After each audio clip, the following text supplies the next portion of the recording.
और मैं मधुबनी जिला का रहने वाला हूँ, बिहार के मधुबनी जिला का मैं रहने वाला हूँ।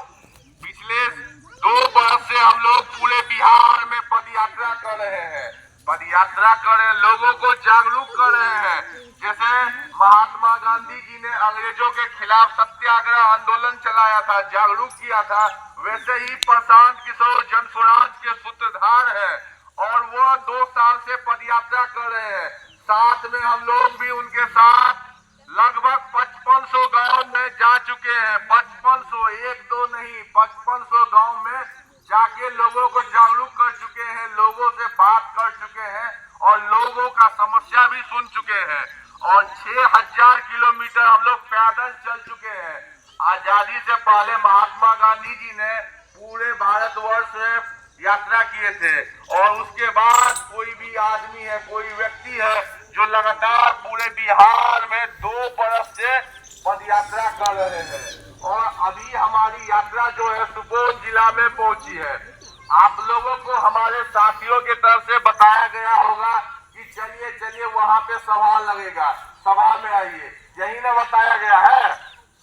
बताइए, आप लोग को यही बताया गया है ना कि सभा लगने वाला है, आप लोगों को कुछ बातें बताएंगे। तो भैया अभी जो है हम जन स्वराज से जो आए हैं तो हमारी अभी कोई पार्टी नहीं है, न ही हमारा कोई दल है, न ही मेरे साथी आप लोग से वोट मांगने आए हैं। कोई भी वोट मांगने आया है? अब बताइए। न कोई पैसा मांगने आया है, मांगने आया है पैसा मांगने आप लोगों के गांव में? तो बताइए। हम लोग जागरूक अभियान के माध्यम से आप जितने भी लोग हैं सबको जागरूक कर रहे हैं।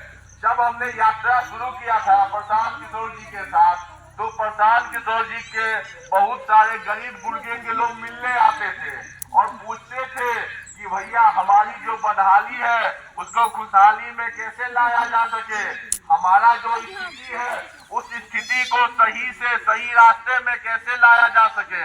इस पर प्रशांत किशोर जी ने बताया था कि देखिए कोई भी व्यक्ति गरीब जो है, जिनके पास 4 या 5 बेटे हैं, बच्चे हैं, आप कम से कम 5 बेटे को तो बच्चे को नहीं पढ़ा सकते हैं, कम से कम 1 बच्चे को पढ़ाइए। अगर आपका 1 बच्चा भी पढ़ लेगा तो आपको गरीबी से बाहर निकाल देगा। निकालेगा कि नहीं निकालेगा? बताइए। अभी आपके गांव में जब हम आए हैं तो आपके गांव के बच्चे का अभी स्कूल का टाइमिंग है, स्कूल जाने का समय है, लेकिन आपके गांव के बच्चे को एक भी नहीं देखे हैं स्कूल में जाते हुए, एक भी बच्चे को नहीं देखे हैं स्कूल में जाते हुए। हमारे बिहार में आपके गांव में आपके गांव में झिटकिया खुर्ज में आपके यहाँ पे स्कूल खुला हुआ है, लेकिन स्कूल में बच्चे पढ़ने नहीं जाते हैं। बच्चे स्कूल तो जाते हैं लेकिन सिर्फ खिचड़ी खाने के लिए जाते हैं, ड्रेस पहन के जाते हैं, ड्रेस का पैसा लेने के लिए जाते हैं, लेकिन पढ़ते कोई नहीं स्कूल में। जब आपका बच्चा पढ़ेगा ही नहीं तो आपको गरीबी से बाहर निकालेगा बच्चा? बताइए, निकालेगा? 14 साल 15 साल का बच्चा अपना होता है, हमारा भाई बंधु होता है। अब इतना माता पिता का गरीबी जो देख लेता है, गरीबी को देखते हुए, बदहाली को देखते हुए दिल्ली, मुंबई, पंजाब, महाराष्ट्र, गुजरात, हरियाणा काम करने के लिए चला जाता है। और यहाँ से ट्रेन में जब जो जाता है तो जैसे आलू प्याज की बोरी में बंद रहता है, आलू प्याज गोनी में, वैसे ही ट्रेन में जो है हमारा आपका भाई जो है, हमारा आपका बंधु जो है, हमारा आपका जो बेटा है वो ट्रेन में बंद रहता है, लेटरिन बाथरूम में बैठ के सो के तब वो दिल्ली मुंबई जाता है और वहां पे कितना रुपए कमाता है? 10,000 से 15,000, उससे ज्यादा नहीं कमाता है। तो भैया क्यों इतना कमाता है? जब आपका बच्चा पढ़ेगा ही नहीं, लिखेगा ही नहीं तो मजदूर बनेगा, नौकरी अफसर बनेगा और वहां पे बाहर में किल्लत की जिंदगी, बिहारी का के गाली दिया जाता है और वहां पे वो जो रहते हैं एक रूम में 5-5 लड़के, 6 लड़के रहते हैं, तब वहां पे जीवन यापन करते हैं और 15,000 कमाते हैं तो 6,000 से 8,000 अपना खर्चा देते हैं, बाकी 6,000 7,000 आप लोगों को भेजते हैं। भेजते हैं कि नहीं भेजते हैं? बताइए। आप ही गांव का बच्चा लोग गया है ना, आप ही सब जितने महिलाएं हैं, लेकिन उनके पति नहीं है, वो चले गए हैं बाहर कमाने के लिए। गए हैं ना कि गए हैं, बताइए। अरे दीदी बोलो, गए हैं कि नहीं गए हैं? अरे उसका मुंह देखने से आप अपना बताइएगा तब ना, गए हैं कि नहीं गए हैं? हाँ जोर से बोलिए, गए हैं कि नहीं गए हैं? अरे बहरा कमाल क्या थी ना, बताइए। अगर हम सही आदमी को चुने रहते, सही व्यवस्था को लाए रहते, तो आपका हमारा भाई बंधु, आपका जो पति है, वो बाहर कमाने के लिए दिल्ली मुंबई नहीं जाता, वो यहीं पे काम करते और साथ में रहते और यहीं पे 10,000 15,000 रुपए कमाते। कभी आपने देखा है कि हमारे राज्य बिहार में कोई दिल्ली मुंबई महाराष्ट्र पंजाब का आदमी मजदूरी करने के लिए आया है, काम करने के लिए? बताइए आप लोग। जब दूसरे राज्य के बच्चे, दूसरे राज्य के लोग हमारे राज्य में काम करने नहीं आते हैं, तो हम लोग भैया क्यों जाएंगे? हमारा व्यवस्था यहाँ पे क्यों नहीं होना चाहिए? होना चाहिए कि नहीं होना चाहिए? होना चाहिए, लेकिन कहाँ हो रहा है साहब? होगा तब ना, आदमी तो तुम्हें बच्चा नहीं हो जाएगा तब तो और बढ़िया ना है। हम लोग तो चाह रहे हैं कि कंपनी खुल जाए और कुछ हो जाए। अच्छा, आप जो बोले हैं कि होना चाहिए, आज आपके गांव में हम आए हैं तो हमसे पूछे हैं, न हम आपसे वोट मांगे हैं, न आपसे पैसा मांगे हैं, तो भैया जिसको दिए हैं ना उससे कभी मांगे हैं? ये बताइए। आप लोग कभी भी जाति के नाम पे, धर्म के नाम पे, मुर्गा भात के नाम पे, 500 रुपए के नाम पे वोट अपना बेचते हैं कि नहीं बेचते हैं? तो उस व्यक्ति से क्यों नहीं पूछते हैं भैया? पूछते क्यों नहीं? हम आपसे कुछ मांगने के लिए नहीं आए हैं, आपको सही रास्ता दिखाने के लिए आए हैं कि अपना आंखें जो खोलिए, कुंभकर्ण की नींद में जो सोए हैं, वो उस नींद से उठिए, जागरूक होइए। आपका अधिकार है कि कोई नेतवन आए, कोई नेतवन अपना बच्चों के बारे में सोचता है, तो जनता अपना बच्चों के बारे में क्यों सोचता? जनता को भी अपना बच्चों के बारे में सोचना चाहिए। कोई भी व्यक्ति आपसे पूछे कि भैया हमको वोट दो, तो आपको पूछना है कि भैया स्वार्थी बन के कि आप मेरे लिए क्या कीजिएगा, मेरे बच्चों के लिए क्या कीजिएगा, मेरे माता पिता के लिए क्या कीजिएगा, हमारी आपकी जो माता बहनें हैं उन सब के लिए क्या कीजिएगा। इसी पर प्रशांत किशोर जी ने बताया है कि आप लोगों को अब हम 4 संकल्प देंगे, 4 बातें बताएंगे। वो बातें आप लोग अपने दिमाग में, अपने मन में गांठ बांध के गांठ ले। पहला है, कोई भी आदमी आपसे वोट मांगने आए, कोई भी दल का, तो आप पूछिएगा कि भैया मेरे बच्चों के लिए आप क्या कीजिएगा, मेरे बच्चों को उचित शिक्षा मिलेगा। जैसे आपके बच्चे पढ़ते हैं अच्छे अच्छे स्कूल में, तो हमारे बच्चे भी पढ़ना चाहिए, क्योंकि हम आपको वोट देके बनाए हैं, आप हमको बनाए नहीं है। तो ये बात पहला पूछना है। दूसरा पूछना है, मजदूरी करने के लिए हमारे बच्चे, आपके भाई बंधु जो जाते हैं दिल्ली मुंबई, वो व्यवस्था यहाँ पे आप कीजिए, यहाँ पे रहना चाहिए, ताकि यहाँ पे आपका भाई बंधु यहीं पे काम करे और साथ में रहे और साथ में आपका जीवन यापन हंसी हंसी अच्छे से चले। तीसरी बात पूछिएगा कि महिलाएं को, क्या नाम है तुम्हारा? रोजगार मिलना चाहिए। प्रशांत किशोर जी कहते हैं जितने भी महिलाएं हैं उनको 1 लाख रुपया सालाना 4% ब्याज पे मिलेगा, क्योंकि हमारे समाज में महिलाओं के पास बहुत हुनर रहते हैं, लेकिन पैसे के अभाव में कोई भी रोजगार, कोई भी काम नहीं कर सकती है। पैसा फोन पे चलता है, मशीन कितने महिलाओं को आता है चलाना, लेकिन पैसे के कमी में अभाव में सिलाई मशीन खरीद नहीं सकती है। इसलिए प्रशांत किशोर जी कहते हैं लघु उद्योग के माध्यम से स्वतः रोजगार, अपने घर घर में रोजगार के माध्यम से 1 लाख रुपए सालाना आप लोग को मिला जाएगा, वो भी 4% ब्याज पे। आप बैंक में जाइएगा 10%, 15%, 12% ब्याज पे मिलता है, और आप किसी व्यक्ति से लीजिएगा तो महीने का 5% ब्याज देता है, महीने का 5%, कहीं पे 10% लेता है। प्रशांत कहते हैं, प्रशांत किशोर जी, कि आपको साल का 4 टका मिलेगा, 4 टका ही ब्याज देना पड़ेगा। 1 लाख रुपया आपको दिया जाएगा और 4 टका ब्याज ही लिया जाएगा साल भर का। और हमारे जितने भी माताएं बहनें, हमारे वृद्ध व्यक्ति, दादा दादी हैं, अब उनके बाजू में वो ताकत नहीं है, वो क्षमता नहीं है कि अब वो मजदूरी करे। और हमारे बिहार सरकार की तरफ से 400 रुपये भीख के रूप में उन लोगों को दिया जाता है, बेइज्जती किया जाता है, सिर्फ और सिर्फ वोट लिया जाता है। बाकी उन लोगों का जीवन यापन वैसे ही उनके राम भरोसे छोड़ दिया जाता है, भगवान के भरोसे छोड़ दिया जाता है। प्रशांत किशोर कहते हैं, वृद्ध व्यक्ति को अब उनके बाजू में वो ताकत नहीं है, उन व्यक्ति को भी जीने का अधिकार है। दूसरे राज्यों में जाइएगा, आपके साथ ही झारखंड अलग हुआ है, वहाँ पे 1500 रुपये मिलता है और कुर्ता मिलता है, धोती मिलता है, साड़ी मिलता है, नमक मिलता है। लेकिन बिहार में 400 रुपये भीख के तौर पे दिया जाता है। आप अगर चाय पीते हैं, चाय बनाते हैं, चीनी खरीदते हैं तो 48 रुपए किलो चीनी है, दूध खरीदते हैं तो 50 रुपए लीटर दूध है। तो 1 महीने में 400 रुपए में आप लोग चाय नहीं पी सकते हैं, तो 400 रुपए में होगा क्या?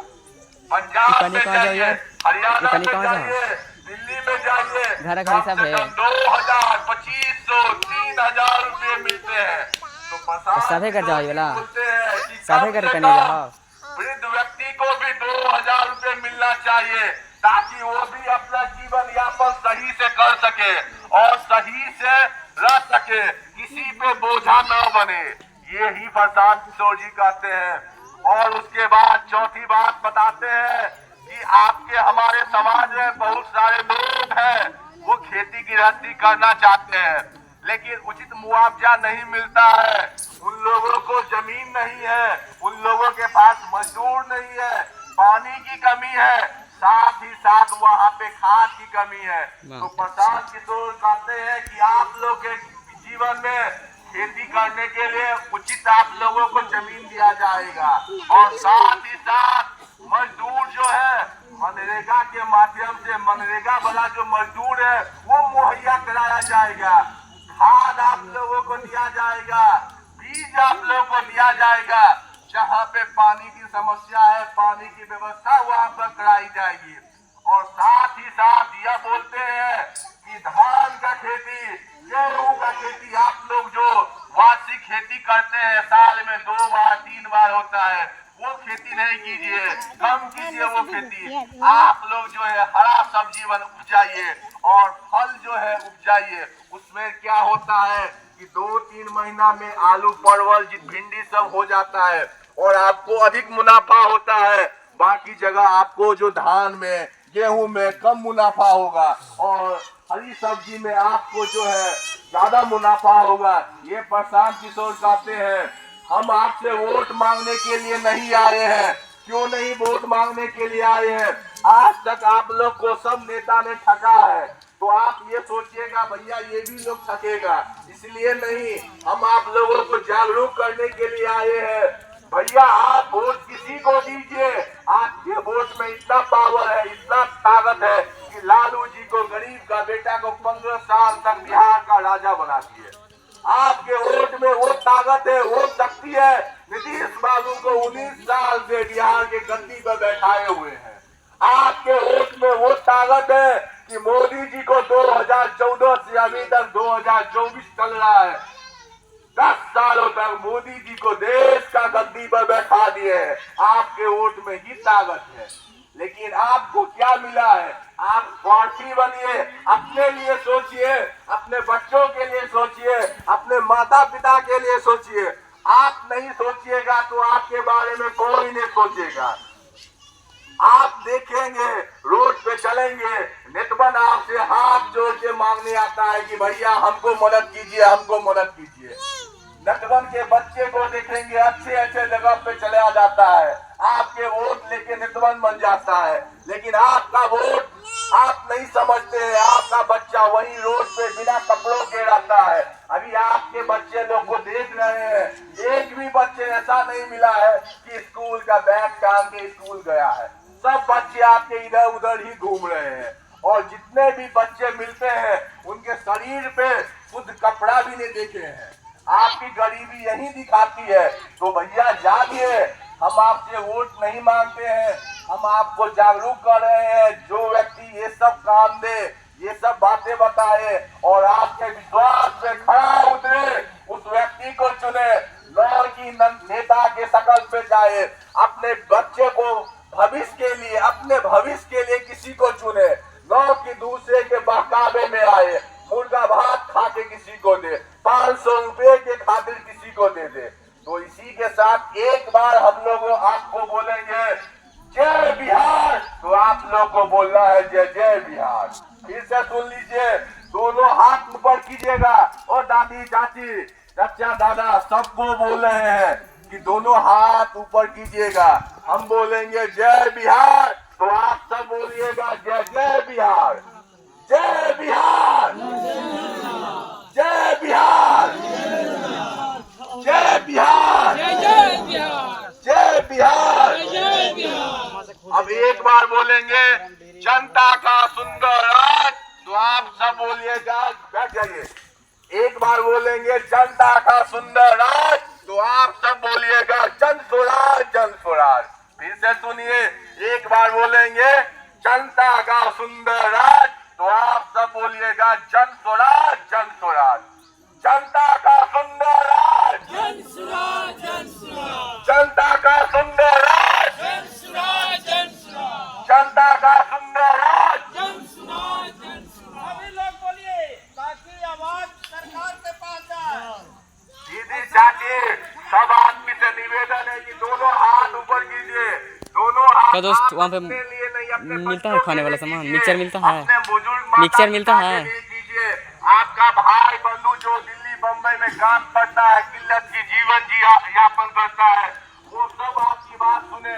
दोनों हाथ ऊपर कीजिए, दोनों हाथ, दोनों हाथ, दोनों हाथ ऊपर कीजिए, दोनों हाथ ऊपर कीजिए। खड़े होते दादा, आप भी लोग उठिए, आप भी घर के गार्जियन है, तो आप सब लोग दोनों हाथ ऊपर कीजिए, दोनों हाथ ऊपर कीजिए, दोनों हाथ। और जोर से हम एक बार बोलेंगे जनता का सुंदर राज, तो आप सब बोलिएगा जन स्वराज, जन स्वराज। जनता का सुंदर राज, जन स्वराज, जन स्वराज, जनता का सुंदर राज, जन स्वराज, जन स्वराज, जनता का सुंदर राज, जन स्वराज, जन स्वराज, जनता का सुंदर राज, जन स्वराज, जन स्वराज, जनता का सुंदर राज, जन स्वराज, जन स्वराज, जनता का सुंदर राज, जन स्वराज, जन स्वराज, जनता का सुंदर राज। जन स्वराज, जन स्वराज। और एक बार बिहार का जयकारा लगाएंगे, हम बोलेंगे जय बिहार, तो आप सब बोलिएगा जय जय बिहार। और दीदी 5 मिनट रुक जाइए, एक बार बोलेंगे जय बिहार, तो आप सब बोलिएगा जय जय बिहार, जय बिहार, जय बिहार, जय बिहार, जय बिहार, जय बिहार, जय बिहार, जय बिहार, जय बिहार, जय बिहार, जय बिहार, जय बिहार, जय बिहार। इसी के साथ हम अपनी वाणी को विराम देते हैं। और हमारे नए साथी, जो हमारे साथी है, वो जन स्वराज से 2 महीने से ऊपर से जुड़े हुए हैं, वो अपना अनुभव बताएंगे। बोलिए सर, आप अपना अनुभव बताइए।